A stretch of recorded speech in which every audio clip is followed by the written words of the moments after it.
This is Saints 4 Takeaways, sponsored by American Men Roofing.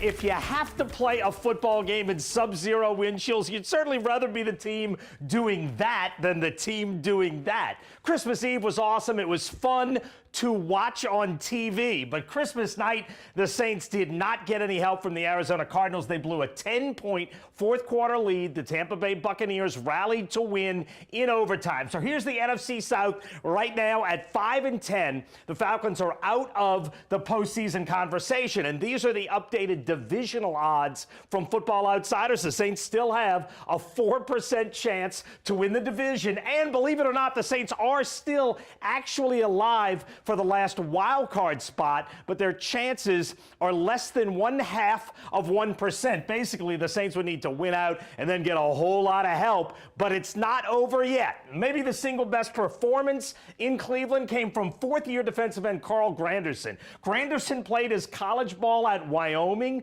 so blizzardy weather is not new to him, and in the horrible conditions, Granderson had 6 tackles, 3 tackles for loss, 2 quarterback hits, and a sack. And the sack came on the 4th and 10 that ended the game. Other guys who played well. Alontae Taylor had a terrific ball game again. Tyrann Mathieu had another excellent game. And Granderson was outstanding in terrible weather. Now, the Saints' best position group, I would say overall in this game, was the offensive line, which allowed 0 sacks. James Hurst and company held Myles Garrett, who was terrific, to 0 sacks and 0 quarterback hits. He was not a factor, and the Saints didn't pass it very well in the wind, but Andy Dalton had a clean pocket all game, and in the ice, the Saints ran it well. 39 times, 152 rushing yards. Cesar Ruiz didn't play, so those 4 guys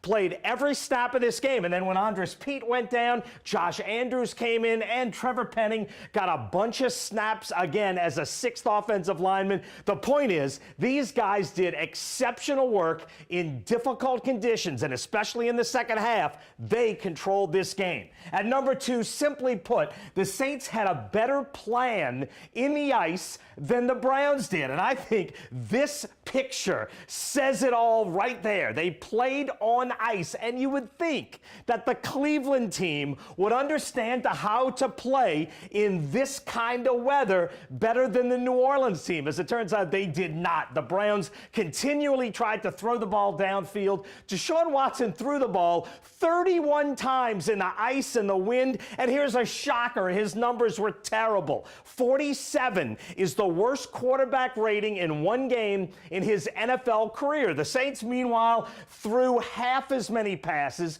just 15. Again, they ran the ball. The plan was smarter, it was more effective, and the Saints outcoached the Browns. And more than that, at number 1, what really stood out in this game was how the Saints played in crazy cold conditions. Dennis Allen's team played extremely hard. They played with emotion, and even with playoff odds extremely slim, that definitely shines favorably on Dennis Allen. In their last 5 games, the Saints are now 3-2. At a time when his team could have quit on him, Dennis Allen's guys have not. I think the momentum right now is building for Dennis Allen to stay as the Saints head coach next season, but I do not think that is written in stone. The last 2 games will tell a lot, and that's our 4 takeaways from what was a fun win on TV in the ice in Cleveland.